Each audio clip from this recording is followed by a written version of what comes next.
I used to believe that home was a place you could return to, a fixed point on a map, a heartbeat waiting for you, a door that never locked.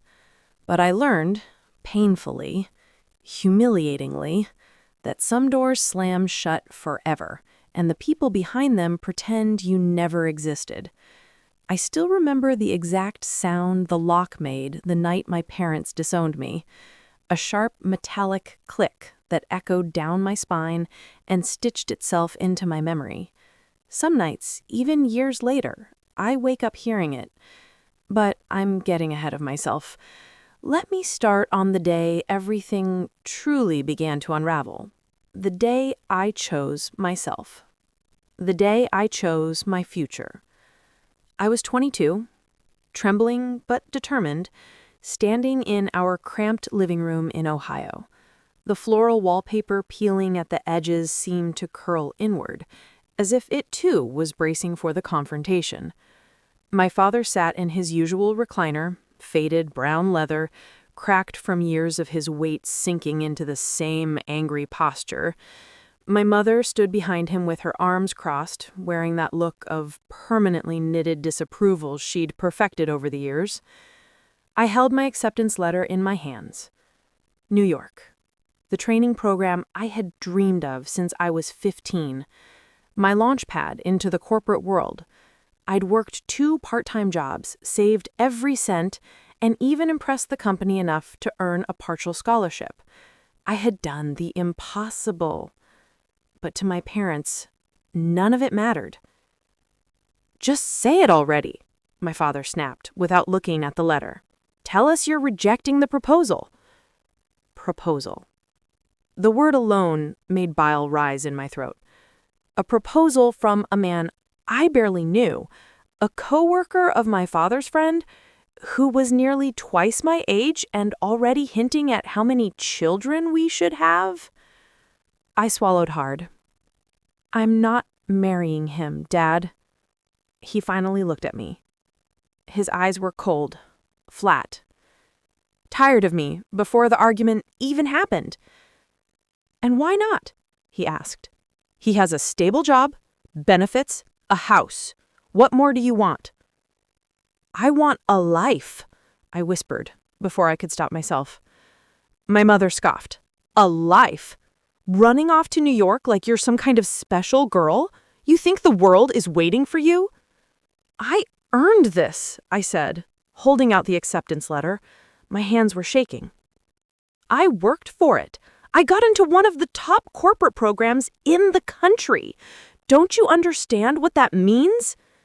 My father's face twisted. "Oh, we understand. We understand perfectly. You care more about a job than your own family. You'd rather wear those city clothes and strut around like you're better than everyone else." He spit the word job like it was filth. My mother stepped closer, her voice cold enough to burn. "And what will you do when you fail? Come crawling back, expecting us to clean up your mess?" "I'm not going to fail," I said, louder than I meant to. "I'm going to build something, a career, a future." "You're selfish," she hissed. "You're delusional," my father added. I opened my mouth to speak, to defend myself, to plead. I don't even know anymore. But my father stood and pointed to the door. "Get out. If you walk out to chase that stupid dream, don't bother coming back." The room tilted. My breath caught. My heart cracked in a way that never fully healed. "Dad?" I whispered. My mother turned away. "We're done here." I thought they were bluffing. I really did.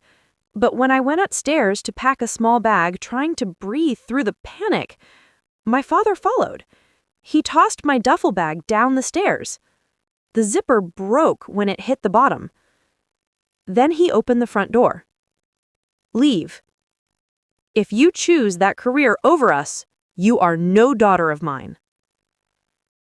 I stood on the porch with nothing but a torn duffel bag and a letter clutched to my chest. Rain had just begun to fall. gentle at first, then harder, stinging my face. I waited for them to come after me, to say they were sorry, to ask me to come back in. But the door slammed and locked. The metallic click. The sound that would follow me for years. New York. The rebirth. New York didn't welcome me with open arms. No, it chewed me up, spit me out, and I crawled back each time, refusing to give up. I lived in a shoebox apartment with a roommate who never washed dishes. Some nights I skipped meals so I could afford the subway. I worked overtime until my eyes stung. I sat through meetings where I didn't understand half the jargon. I made mistakes. I cried in bathroom stalls. I doubted everything. But I didn't quit. Not after what I sacrificed. Not after what I lost. And slowly, painfully, I began to rise. Promotions came. Mentors saw potential in me. I learned, adapted, absorbed everything like oxygen. By 27, I had climbed my way into senior management at a major financial firm. By 29, I was recruited by a Fortune 500 competitor. By 30, I was running one of their divisions. At 32, I became CEO of an expanding subsidiary, a tech finance hybrid that the industry had its eyes on. My office had floor-to-ceiling windows overlooking Manhattan. My name was etched on the glass door. People flew across the country just to pitch their ideas to me. I should have felt proud. But something was always missing. Some wounds don't heal with money. Some betrayals don't fade with success. Some scars become your compass. And I didn't realize mine was still pointing home until the day HR forwarded me 2 new job applications. Applications from 2 candidates with the same last name I swore I'd never see again. My parents. The interview they never expected. The request came through our HR director, Angela, a sharp and observant woman who didn't miss much. 2 candidates for the open operations assistant positions, she said, placing 2 files on my desk. Both have strong experience in administrative work, logistics, and clerical support. They also recently relocated. I nodded absently, flipping open the first file. And froze. The breath left my body. My vision tunneled. My heartbeat echoed in my ears. Michael Turner.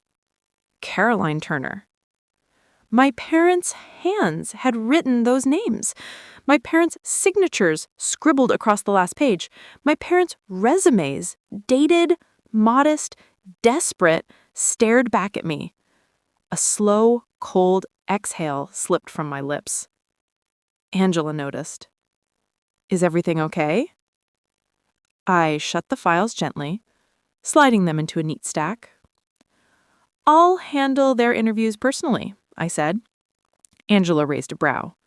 Personally? You usually only do final rounds. I know, I replied, my voice steady, but I'd like to speak with them myself. She nodded, though something about the way she studied me suggested she sensed there was more. But she didn't ask, and I didn't explain. When she left, I leaned back in my chair, staring at the skyline. The city glowed beneath me, towering and unforgiving, just like I had learned to be. My parents. Applying to my company? They had no idea who ran it, no idea who they were coming to see, no idea what fate they were stepping into. A part of me laughed, quiet, bitter, disbelieving. Another part of me trembled. Not from fear, from a storm brewing inside me. A storm 7 years in the making. The night before the interview. I didn't sleep that night. How could I? My past and present were about to collide in one room, One table, one moment that could rewrite everything.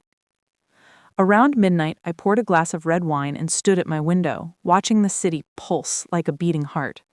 The reflection of my own face stared back. Older, sharper, colder than the girl who once begged her parents to believe in her. I wondered what they looked like now. Were they graying? Were they tired? Were they still blaming me for leaving? Were they desperate? Ashamed? Did they remember their daughter? Did they regret the night they shut the door? I set the wine down and rubbed my temples. No, I whispered to myself. But the truth?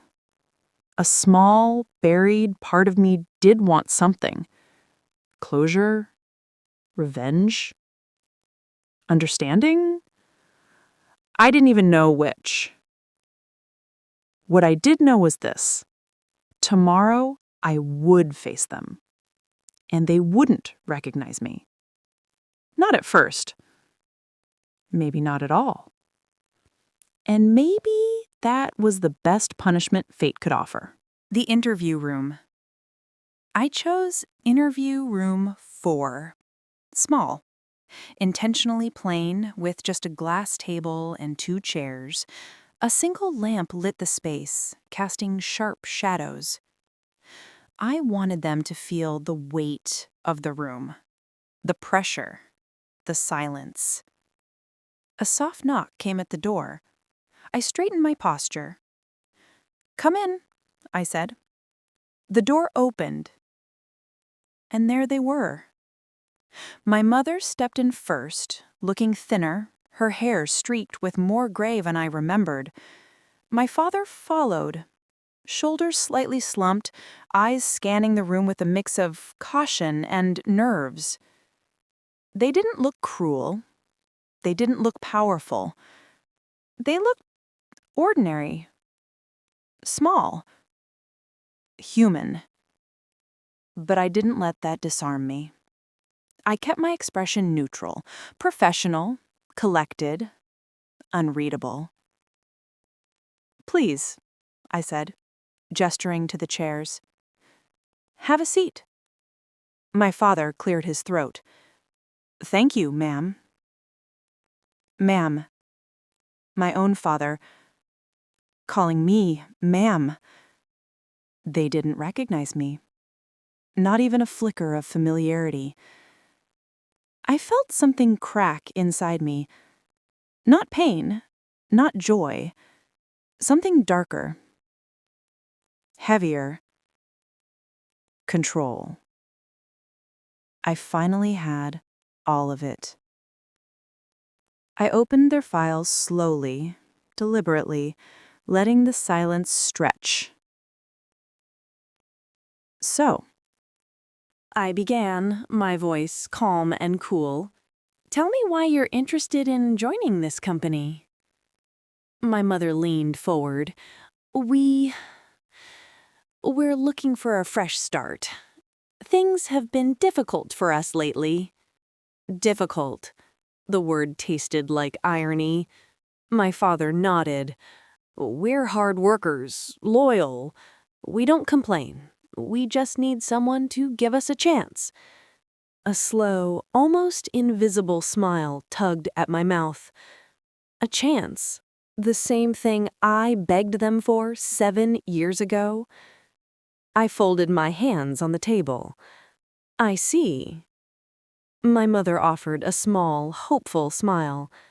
"We're grateful you're taking the time to interview us." I tilted my head. "Oh," I said softly, "I wouldn't miss this for the world." They had no idea what that meant, but soon they would. If anyone had asked me back then what broke my family, I would have said the fight. The shouting, the slammed door, the accusations that still echo in my bones. But now, as I stared at my parents across the interview table, I understood. It wasn't one moment that broke us. It was 1,000 tiny cracks that appeared long before I ever dared to chase my dreams. Cracks I spent years pretending not to see. cracks that were already spreading the day I was born.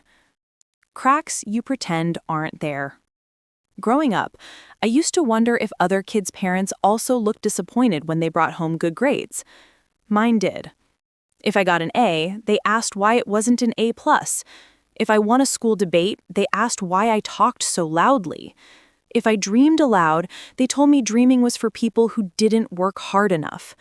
But the real shift happened when I turned 17. I still remember sitting at the kitchen table studying for a scholarship exam when I heard my parents arguing in the living room. My name came up. It always did. "She's too ambitious," my mother said, sounding almost offended. "No girl needs this much schooling. She should be learning how to run a household. She thinks she's better than us, this corporate nonsense. She needs to come back to reality." I had paused mid-sentence. Corporate nonsense. At the time, I had brushed it off, told myself they were just stressed, but the words planted something inside me, a seed of doubt that followed me into adulthood. And when I finally received the acceptance letter to New York, that seed became a forest fire. But sitting in the interview room now, watching them nervously straighten their resumes, I wondered if they ever realized just how deeply their words had carved into me. Interview room realities. My father cleared his throat again. He always did that before lining or trying to sound confident. He, recently moved, he said carefully. "The economy's been rough. We're hoping to rebuild." Rebuild. What an interesting word. My mother nodded quickly. "We're not afraid of hard work. We just need a stable opportunity." I leaned back in my chair, crossing my legs slowly. "And where did you work before this?" I asked, keeping my eyes locked on them. My mother inhaled. "At a manufacturing plant. It closed down. We were let go," my father added quietly. Their tone was nothing like the self-righteous certainty they had weaponized against me years ago. There was no pride left, no superiority, only exhaustion. I should have felt pity, but pity requires emotional distance. And this was personal, very personal. Do they remember me? I wanted to ask. I wanted to throw my name at them like a stone in a lake and see how far the ripples went. Do you remember your daughter? Do you ever think about Natasha? Do you regret locking me out of your life? Instead, I lifted their resumes again. "So," I said evenly, "your application doesn't list any recent experience with corporate systems. We used advanced software here. How quickly do you adapt to new technology?" My father sat up straighter. "We can learn anything. We've had to adjust to a lot." Adjust. There was that word again. My mother forced a smile. "We're fast learners." Fast learners. Funny how life forces you to learn the lessons you once refused to teach your children. The question that cut me open. I turned a page in their file, pretending to review something I'd already memorized, and asked casually, "Do you have children?" The air changed instantly. My father's jaw tightened. My mother's eyes flickered. They exchanged a look, silent and heavy. My mother answered first, her voice thin. "We haven't been in touch with our daughter." Her words came out like a confession, quiet, hesitant, dripping with everything left unsaid. I felt my throat close, just for a second. Not in pain, not in shock, but in fury.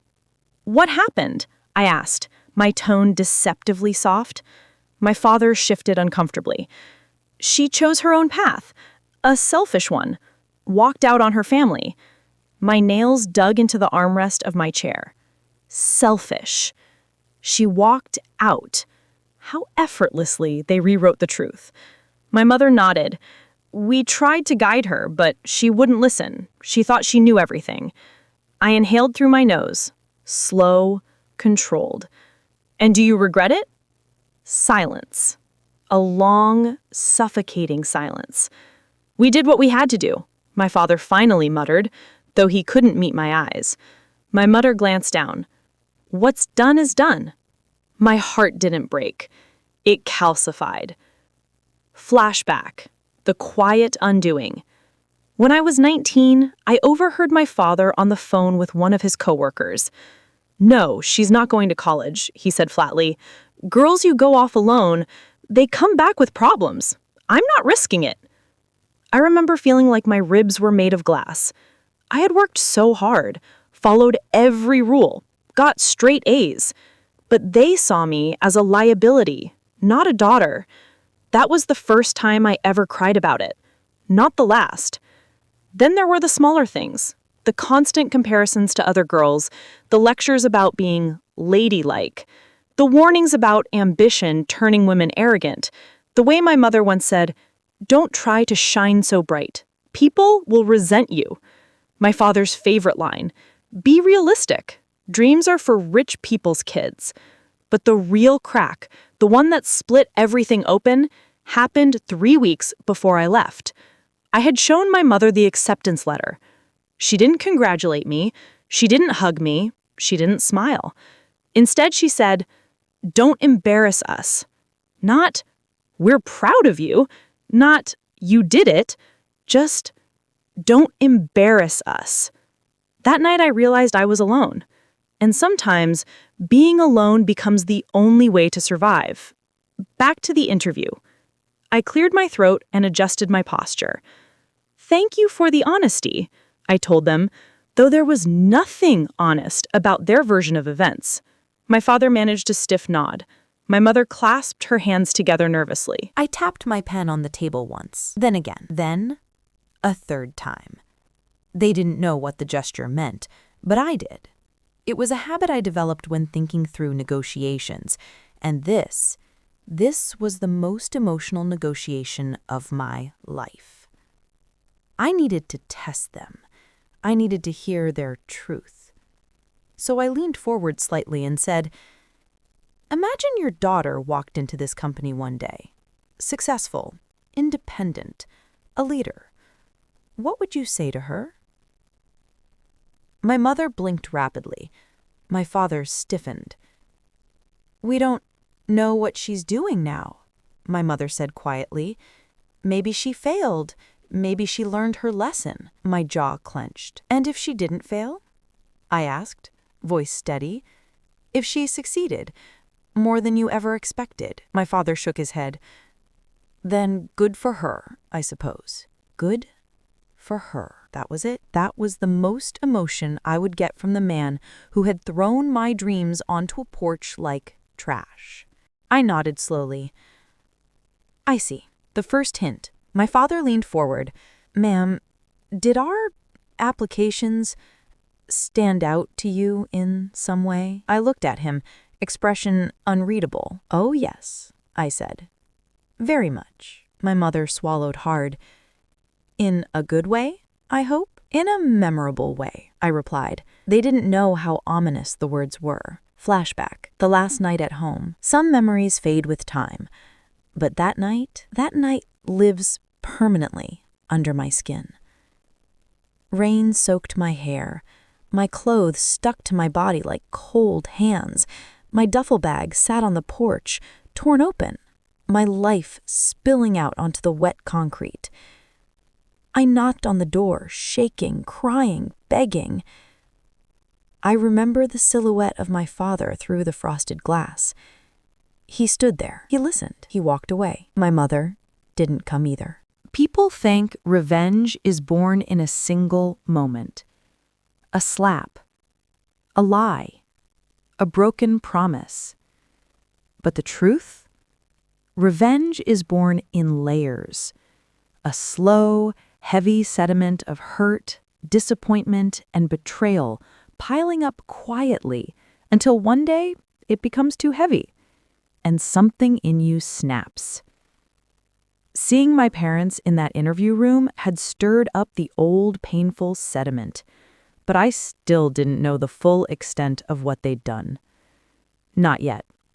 That would come later, piece by piece, lie by lie. And when the final piece clicked into place, my revenge stopped being an idea. It became a plan. HR, background checks, and ghosts from home. I walked back into my office after the interview, closed the door, and stood there for a moment, fingers resting lightly on the handle. The city hummed below. My phone vibrated on my desk. My laptop pinged with emails. But all I could hear was my mother's voice from earlier. "We haven't been in touch with our daughter."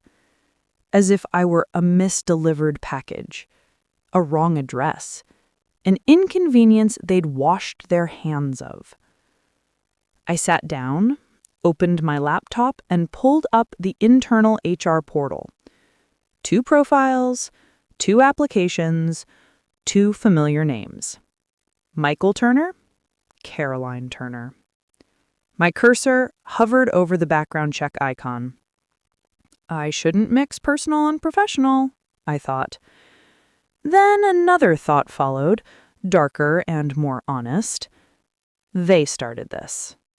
My eyes hardened. I clicked. The company's third-party screening service gathered public records, employment history, financial red flags, legal issues, address history. It usually took a bit of time for a full report, but the initial data started trickling in almost immediately. I glanced at my phone, then at the clock, then at the skyline. Then I did something I hadn't done in years. I searched my childhood address. The old house in Ohio popped up, faded on satellite view, roof slightly more worn, yard overgrown. A hollow ache bloomed in my chest. I zoomed in until the image blurred. "Why are you doing this to yourself?" I whispered. But I knew why. Because the past wasn't done with me, and I wasn't done with it. The first red flag. A soft knock on my office door pulled me out of my spiral. "Come in," I said. Angela stepped inside, a folder in her hand. She was efficient, sharp-eyed, and almost annoyingly perceptive. "You okay?" she asked. I frowned. "Why?" "You came out of interview room 4 looking like you'd just seen a ghost," she said bluntly. I forced a small smile. "Just unexpected candidates." She sat down, setting the folder on my desk. "These the same candidates?" she asked, nodding toward my screen. I angled my laptop slightly away. "Yes." She opened her folder. "Initial screening flagged something on their financial background. I thought you'd want to see it early since you requested to handle them personally." My pulse ticked up. "Flagged how?" I asked. She slid a page toward me. Overdue loans, maxed out credit cards, a foreclosure notice from 2 years ago, a small business line of credit default, my father's name, my mother's name, over and over again.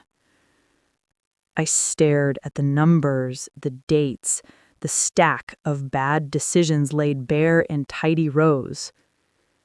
"Looks like they've been struggling for a while," Angela said gently. "That doesn't disqualify them," I said automatically. "No," she agreed, "but it does mean they're likely under financial stress.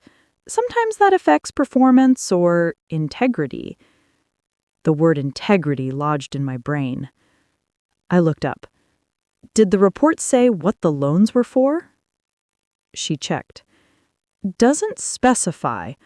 One note mentions asset-based expansion for a small business, but there's no registered business linked to their names at the state level. Could have been informal or shady." My chest tightened. "Thanks," I said, keeping my voice steady. "Send me the complete report when it's ready." She nodded, hesitated, then added, "If you need to talk about whatever that was in that interview, you know I'm not just HR, right? I'm also human." A small, genuine smile tugged at my lips. "I'll keep that in mind." When she left, I stared at the page again. Debt? Foreclosure? Bad loans. So that's why they were here. Not because fate wanted to give me closure, but because their world was falling apart. Part of me felt vindicated. Another part of me felt a surprising, reluctant sadness. But that sympathy began to rot the second I discovered what they'd done with the money. A call back to a place I swore I'd forgotten. That night, I sat on my couch, laptop open, more tabs on my screen than I could count. Ohio County records, old public notices, random digital breadcrumbs that pointed to the life my parents had lived without me. And then I saw it. A name I hadn't said in years. Margaret Turner. My grandmother. My father's mother. She'd always been the only one who looked at me like I was more than a burden or a cautionary tale. She used to hold my face between her wrinkled hands and say, "Natasha, there's something fierce in you. Don't let anyone snuff it out." I blinked at the screen. A probate notice. 5 years ago, she had passed away and left behind a modest estate. A small house, some savings. I felt my throat constrict. I hadn't known. My parents never told me. I scrolled, reading the legal jargon until my eyes burned. The beneficiaries: Michael Turner, Caroline Turner. No mention of me. Not even as a backup. Not even as a possibility. But that wasn't the part that gutted me. The part that gutted me was a small note in the file. Savings originally earmarked for college fund for granddaughter, repurposed by surviving heirs. My vision blurred. Repurposed. Such a neat, polite word. For theft? For betrayal? For erasing me? My chest felt tight, like someone had wrapped steel bands around my ribs. The savings my grandmother had set aside for my education, the one person who believed in my future. My parents took it, spent it, folded into their string of bad financial decisions. I sat there in the dim glow of my living room, hands trembling slightly over the keyboard. She wanted that money for me, for my education, for my life. Instead, my parents used it to chase some desperate fantasy of expansion, as if throwing money at their pride would fix the cracks they refused to acknowledge. They hadn't just kicked me out. They had stolen my grandmother's last gift to me and buried the truth. And suddenly, the debt report from earlier made more sense. They hadn't just been unlucky. They had gambled with my future. And lost. The aunt I always loved. Finding my grandmother's probate record led me down another path, to a name I hadn't seen in years. Aunt Lisa, my mother's younger sister. We'd been close when I was a child. She'd buy me books at garage sales, scribble encouraging notes in the margin, and tell me, "You're meant for more, Tash. Don't let this town convince you otherwise." Then, somewhere around 16, my mother started fighting with her more often. After I left, communication just stopped. I stared at her name hovering over an old phone number listed on a social media page that hadn't been updated in forever. This is insane, I thought. Then another thought, so was trusting my parents. I grabbed my phone and dialed. The line rang twice before a cautious voice answered. "Hello?" I swallowed. "Aunt Lisa?" I asked. Silence. Then, tentatively, "Natasha?" My eyes immediately stung.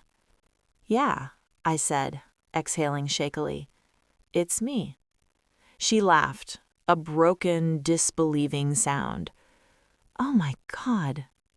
Honey, is it really you?" "Yeah." I hadn't expected emotion to hit that fast, that hard. But hearing someone say my name like it meant something, that alone almost made me drop the phone. I'm sorry to call out of nowhere," I said. "I just stumbled across some things about Grandma, about everything." Her tone softened instantly. "I've been trying to find you for years. Your parents shut down every time I asked. They said you didn't want anything to do with us." I let out a bitter laugh. Of course they did. She sucked in a breath. "Natasha, I'm so sorry. I should have tried harder. I didn't know where you went. Your number changed. Your email bounced. Your parents, they said you'd run off and cut everyone off, like you were ashamed of us." "Wow," I said flatly. "That's one way to tell the story." A pause. "What really happened?" she asked softly. I looked out at the city lights, heart pounding. "They kicked me out," I said simply. When I chose New York, when I chose my career, they locked the door and never called. On the other end, I heard a shocked inhale, a muttered curse, then a raw, trembling whisper. I knew it. I frowned. "You did?" I didn't know exactly what they'd done," she said. "But I knew something was wrong. The way they talked about you, like you were some cautionary tale, like chasing your dreams was a crime. It never sat right with me." I swallowed past the lump in my throat. "I found grandmother's probate papers." Silence. "And?" she asked cautiously. "She left money for my education," I said. "It says it right there. A college fund for her granddaughter. But I never saw a cent. My parents did. And they used it for something else. An expansion that never existed." Aunt Lisa exhaled sharply, anger crackling through the line. "I knew it," she said again, this time laced with fury. "Margaret told me herself. She said, if Natasha wants to go to college or chase a career, I've put some money aside so she's not chained by her parents' fears. Your parents, they always resented that." "Resented what?" I asked. "That she believed in you more than they believed in them." Those words sank into me like stones dropped into deep water. A beat passed. "Did they ever tell you she died?" Aunt Lisa asked quietly. "No," I whispered. "I found out from a legal file." Her voice broke. "They didn't even call you? Oh, honey." I stared at the wall, vision swimming. "They pretended I stopped contacting them, but they were the ones who erased me." Aunt Lisa's tone grew hard, protective. "They cut you out of the will reading. They didn't want you to know there was ever anything meant for you. They told the lawyer you were estranged by choice, that you had abandoned the family." My jaw clenched. "Of course they did," I whispered. The betrayal stopped being a memory. It became a fact, a documented, deliberate act. They had taken what wasn't theirs, stolen what was mine, buried my grandmother's love under their pride. And now they were sitting in my building, asking me to give them a lifeline. I closed my eyes briefly. "Aunt Lisa?" "Yes, sweetheart?" "I'm going to do something. Something big. And I need you to trust me.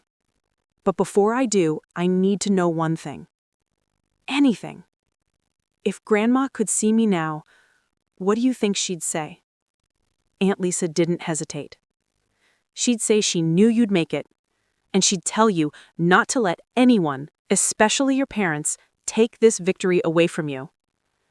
I let out a shuddering breath. "Thank you," I whispered. "And Natasha? Yeah? Whatever you're planning, just don't let it destroy you in the process," she said softly. "Revenge feels good, for a moment, but you deserve more than just payback. You deserve peace." Peace. The word felt foreign, heavy, almost indulgent. I didn't know if I could have it, but I knew I could have control. After we hung up, I sat in the humming silence of my high-rise apartment, staring at the city my parents thought would devour me. Instead, it had made me. Back in the office, another layer of lies. The next day, the full background report from HR landed in my inbox. I opened it, my coffee growing cold beside me. Employment history, debt, collections, eviction notices. But one detail made my blood turn to ice. A note under a defaulted personal loan, co-signed under name Natasha Turner, disputed, likely identity misuse, charge-off recorded. I stared at it, pulse thundering. They had tried to use my name, my credit, my identity. Even after erasing me, they had reached for me when they needed something. They didn't just cut me off. They tried to use me as a financial shield. I dug deeper. Another line item showed a rejected attempt at opening a joint account with my name attached, blocked due to mismatched verification. My jaw tightened until it hurt. So that's why some of my early credit applications had been more complicated than they should have been. I'd always brushed it off as bureaucracy. But no, this had fingerprints. Theirs. My parents weren't just proud and stubborn. They were opportunistic. They hadn't just abandoned me. They'd quietly tried to exploit me. And now they sat one floor below my office, waiting for a call that could change their lives. They had no idea their past was sitting behind the desk upstairs, reading their sins listed in bullet points. I stood up and walked to the window, pressing my palm lightly against the glass. The city stretched in every direction, alive and relentless. I thought of younger me, standing on that porch in the rain, duffel bag torn at my feet, heart shattered. I thought of Grandma Margaret, probably sitting in a dim living room, handwriting a note to her lawyer about my granddaughter's future. I thought of Aunt Lisa's voice, trembling with anger and love. And then I thought of my parents sitting in some cheap apartment right now, hoping this job would save them, hoping some faceless corporate machine would give them mercy. Funny thing, the machine had a face. Mine. This wasn't going to be a simple emotional confrontation. No. That would be too easy for them, too cathartic for me. They needed to feel something deeper than embarrassment. They needed to understand, truly, what it felt like to be powerless, to beg, to explain, to be at the mercy of someone else's decision, the way I had been at theirs. I didn't just want revenge anymore. I wanted them to see me, to recognize what they had done, to acknowledge the cost, to sit in their regret. And then, and only then, I would decide what to do with them. I turned back to my desk, grabbed my phone, and dialed the extension for HR. Angela speaking. Hey, it's Natasha. About those 2 candidates, I'd like to move them to the next stage. Both of them, together or separate interviews? Together. I want them in the same room. Group panel. Higher stakes. She made a note. Any specific focus? Yes, I want to test their integrity under pressure. There was a brief pause. Understood. I'll schedule them for tomorrow at 10. I nodded to myself. Perfect. As I hung up, a small, cold smile curved my lips. Tomorrow, my parents would walk into a room thinking they were just competing for a job.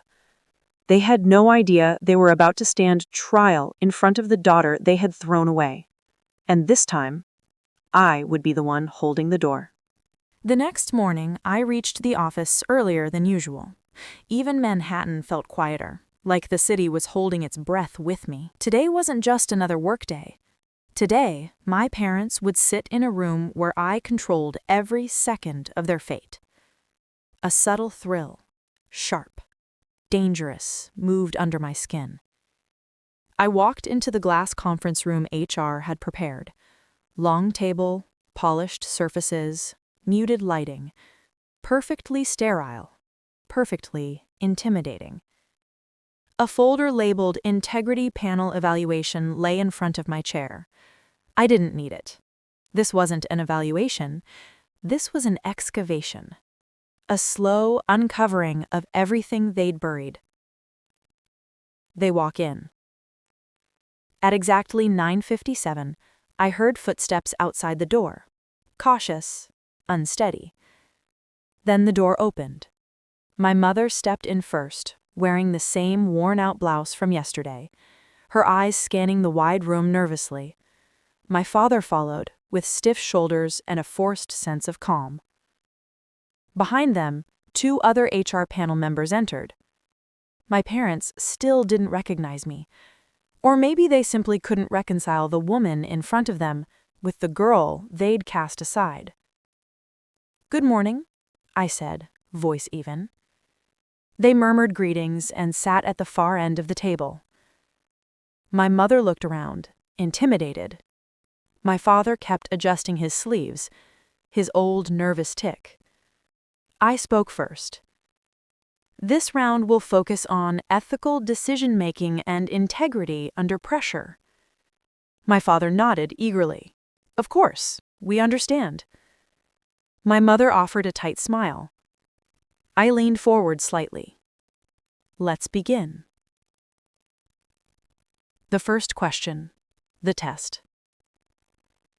"Imagine," I said calmly, "you're responsible for managing company funds. A family member asks you for money that isn't yours to give.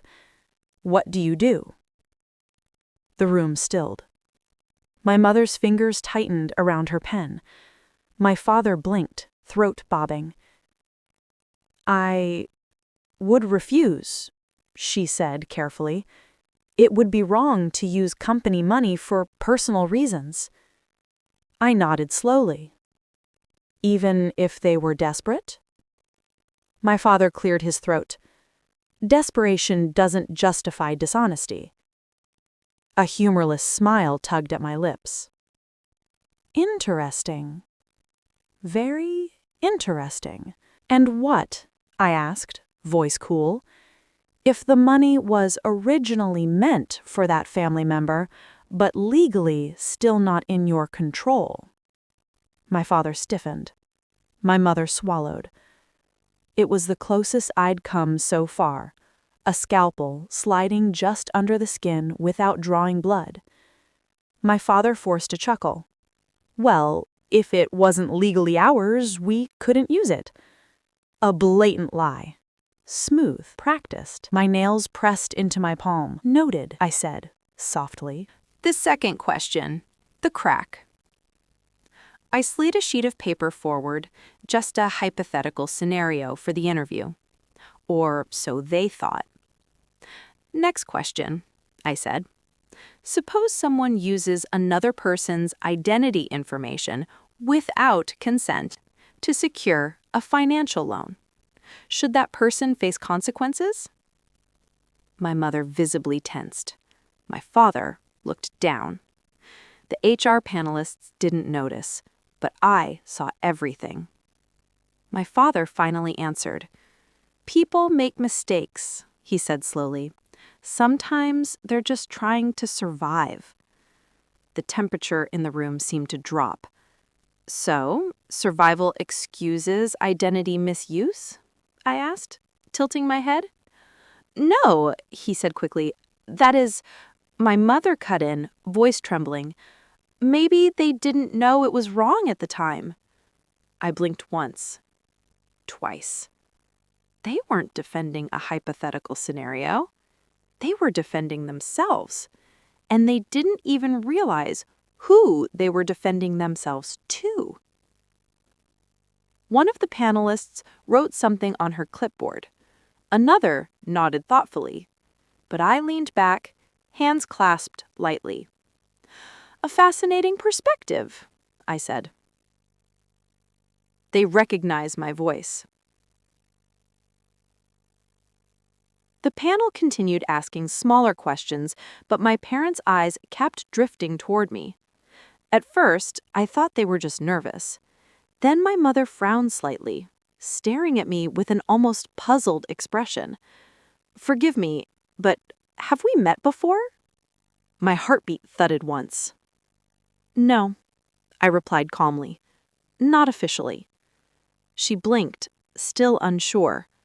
My father studied my face now, really studied it. Something flickered behind his eyes.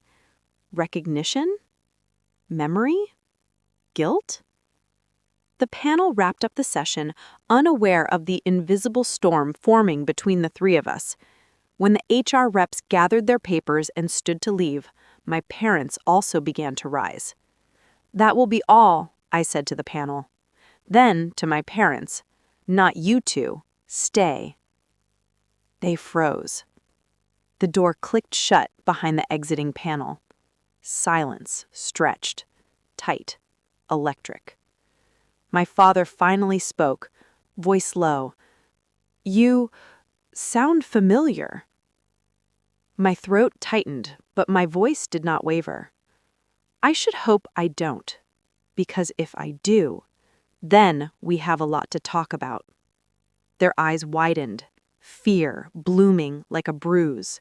For the first time, they felt it, the shift, the power, the truth pressing up against the door they'd locked years ago. And I was done knocking. The moment the HR panel left and the door shut behind them, the room felt smaller, tighter, charged with a sharp, humming tension that settled against my skin. My parents stood frozen near their chairs, like two people who had accidentally stepped onto a stage they weren't prepared for. My father spoke first. "You're not just HR, are you?"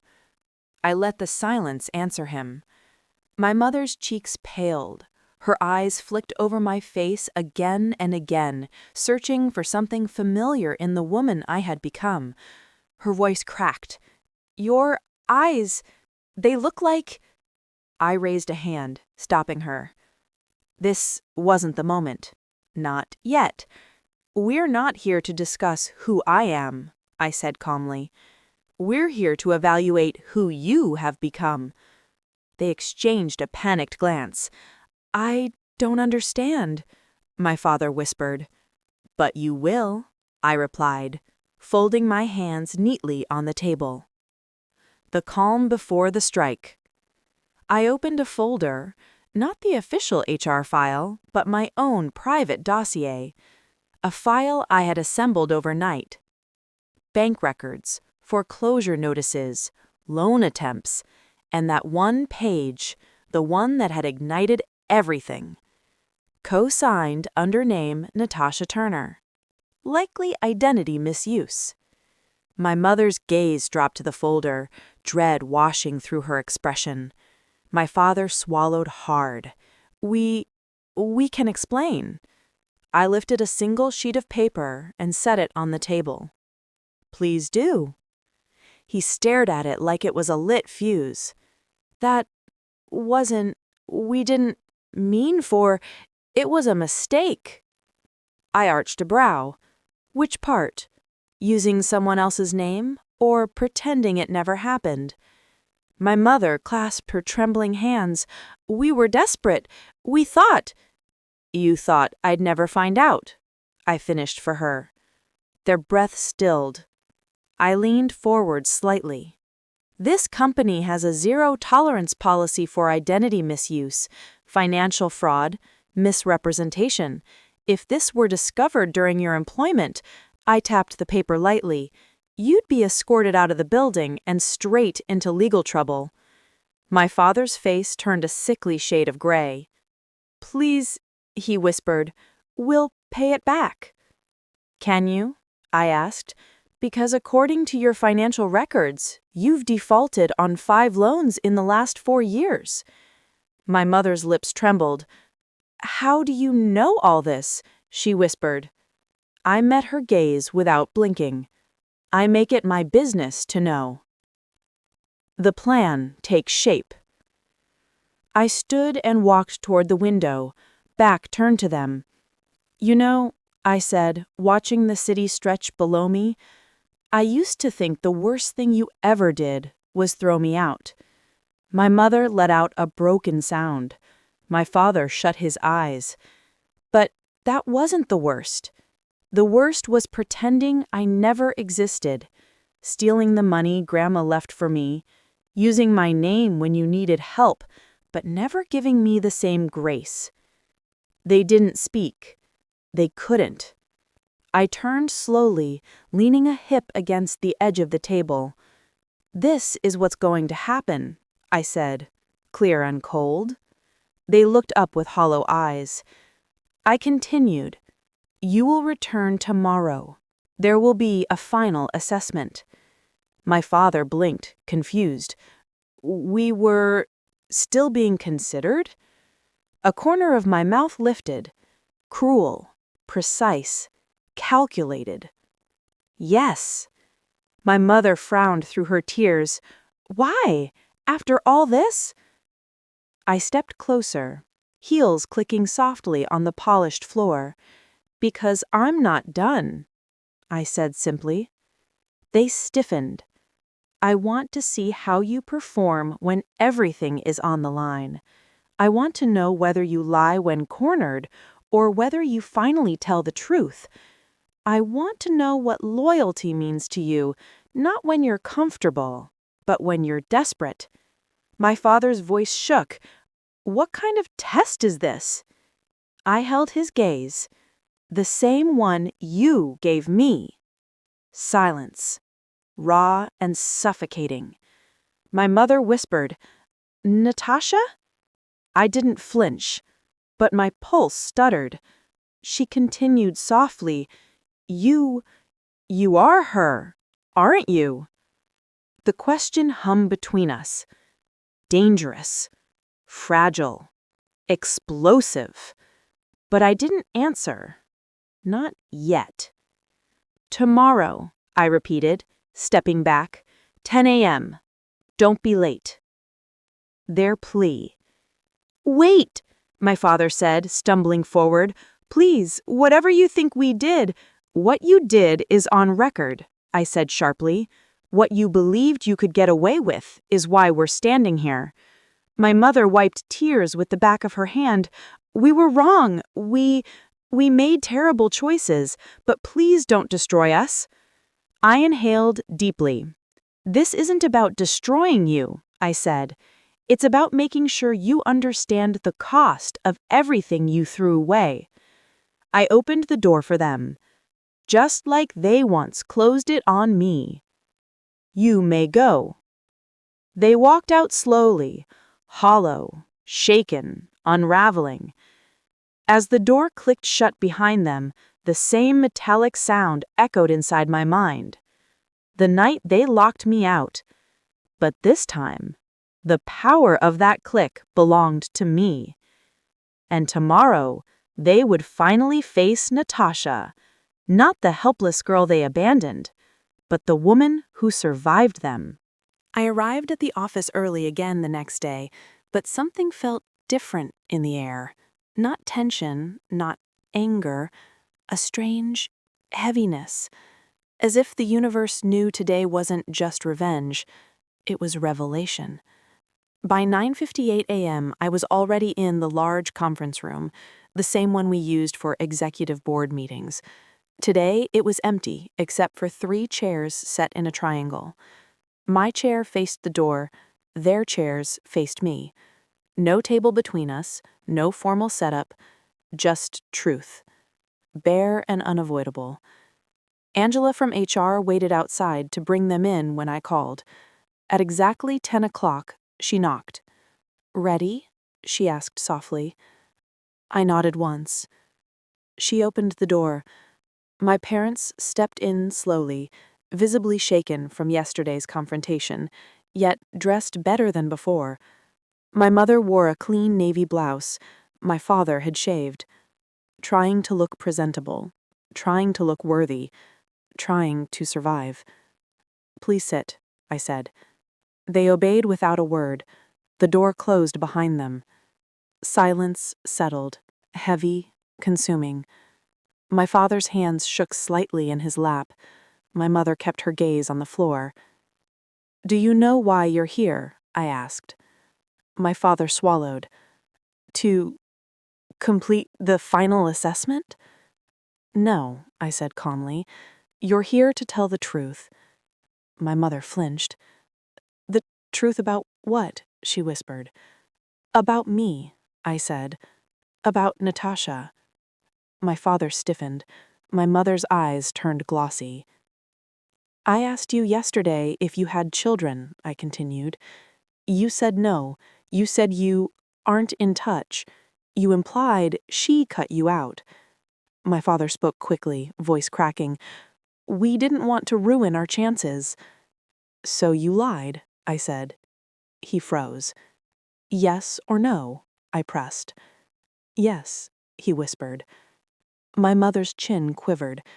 We didn't know how to explain. We didn't know what to say." "Try," I said coldly. She shook her head. "It's complicated." "No, it's not. You threw me out. You erased me. You stole what was meant for me." My father shut his eyes. My mother finally met mine, and what I saw there wasn't anger. It was regret. Real. Raw. Too late. "Natasha, we did what we thought was right." Hearing my name from her lips felt like a punch. "You thought controlling me was right? Stealing from me was right? Pretending I didn't exist was right?" My father clenched his jaw. "We were scared." "Of what?" I demanded. "Of losing you," he said, voice cracking. I froze. That wasn't the answer I expected. He continued quickly, words tumbling out. "When your grandmother left that money, when she told us she believed in you more than us, something broke inside me. I felt like she was replacing us with you, like she trusted you more than her own son." His voice shook. "We were jealous. We were wrong, but we panicked." Jealous. The words sank into my skin like ice. My mother nodded through tears. "You were always so bright, Natasha, so different. You saw a world we didn't understand. We felt small around you, less. And instead of supporting you, we tried to control you." A breath hitched in my chest. This was the twist I never saw coming.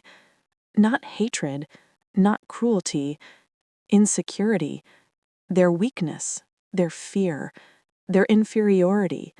And I, the daughter trying to fly, became the mirror reflecting everything they weren't. My father's eyes glistened. "When we chose New York, we thought we were losing you forever. We thought the city would swallow you. And when you walked out the door, we locked it because we wanted you to come back and apologize." "What?" I whispered. "We thought pride would bring you back before midnight. We didn't think you'd actually leave." Pride. That night, rain dripping down my cheeks, begging them to open the door. They were waiting for me to surrender. My mother covered her mouth with a shaking hand. I stood behind the door the whole night, listening, crying, but my father said if we opened it, you'd never respect us again. My heart twisted painfully. You both broke me," I said quietly. My father's voice cracked. "We broke ourselves too." Then came the most unexpected blow. My mother reached into her purse, hands trembling, and pulled out something small, old, and worn. A photo of me at 7 years old, missing teeth, holding a science fair ribbon.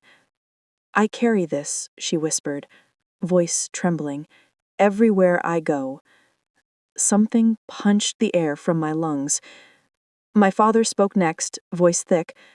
"When we couldn't find you, when your number changed, when you didn't come home for holidays, we thought you hated us." "You locked me out," I whispered. "And we've paid for it every day since." He broke then. Truly broke. His shoulders shook. His eyes reddened. "I used your name for that loan," he said, tears falling. "I admit it. I was desperate. You were doing well. We weren't. I thought it would fix things. I was wrong. I've been wrong about everything."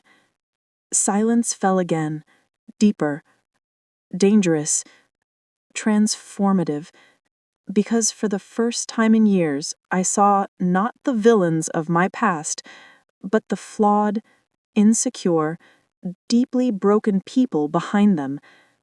I didn't forgive them, not yet, but something in me shifted. A crack in my anger, a tremor in my resolve.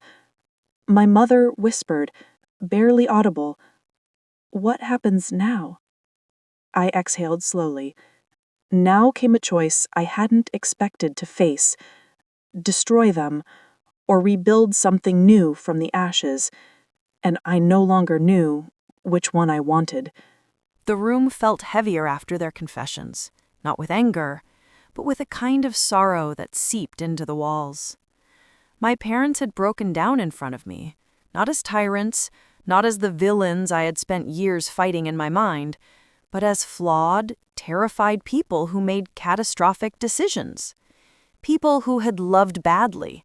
People who had protected the wrong things. People who had failed, spectacularly, at being parents. My father wiped his eyes with the back of his hand. "We know you owe us nothing," he whispered, "and we deserve nothing." My mother clutched the old photo of me, holding it to her chest like a lifeline. "But if there is even a 1% chance we can fix something," she said, voice trembling, "we will spend the rest of our lives trying." A long silence stretched between us. The kind that decides everything. I stood up and walked to the window. The city reflected back at me, strong, relentless, rebuilt from chaos, just like me. I turned slowly. "You hurt me," I said softly, "in ways I'm still discovering. You made me feel small, alone, worthless. You made me fight for everything, including my own existence." My mother broke again, covering her face. My father bowed his head. "But," I inhaled deeply, letting my voice soften slightly, "there was a time when you were all I had, when I thought the world began and ended with you.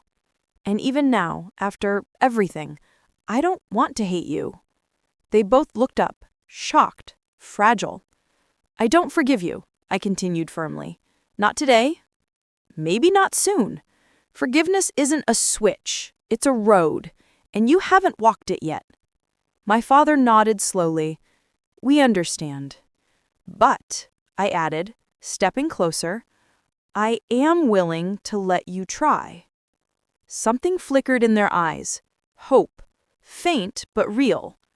"But first," I said, taking a deep breath, "you need to know what it feels like to truly start over."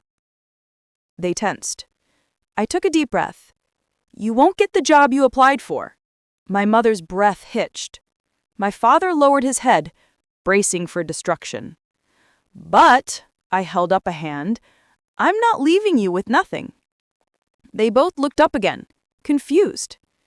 "You don't deserve to be handed a position in my company. Not yet. But you also don't deserve to fall apart. That's not the person I want to become." I walked to my desk and picked up another folder, one they hadn't seen yet. A folder I prepared last night When I realized revenge alone wouldn't heal me, I placed it gently in front of them. Inside were contacts for job placement programs, a small monthly stipend I set up as an anonymous sponsor, a list of financial advisors willing to help restructure their debt, a personal note on top. My father blinked at it. What is this?" he asked. "A beginning," I said. My mother touched the paper with shaking fingers. You did this? For us?" I nodded. "I'm not cutting you down. I'm giving you a ladder. Whether you climb it is your choice." My father's voice cracked, thick with disbelief. "Why would you help us, after everything?" I swallowed. "Because I know what abandonment feels like, and I refuse to become the person who gave me that pain." Their tears fell freely, silently. My mother whispered, "Natasha, we don't deserve your kindness." "No," I replied simply, "but I'm offering it anyway. Not for you, for me." I walked toward the door and opened it, gently, without anger, without the cold finality of a slammed lock. They stared at the open doorway. "This door," I said softly, "will stay open, but you must walk through it with honesty. No lies, no manipulation, no rewriting history." My father nodded firmly, wiped his face, and whispered, "We will try. Every day." My mother stood, still clutching the photo. "I'm sorry," she whispered, voice trembling, "for everything. For every word, for every choice, for every moment I wasn't a mother." The apology hit deeper than I expected. Not enough to heal, but enough to thaw something frozen. I stepped aside. "You can go now," I said, "and start again." They walked out slowly, not defeated, but humbled, not destroyed, but rebuilt, barely, shakingly. At the doorway, my mother turned back. "Natasha," she said softly. "Yes?" "You grew into everything I was too afraid to be." The words struck something inside me, something warm, aching. "Goodbye," she whispered. "Goodbye." The door closed behind them. No metallic click, no finality, just a quiet, gentle close. A new beginning. Not perfect, not healed, but possible.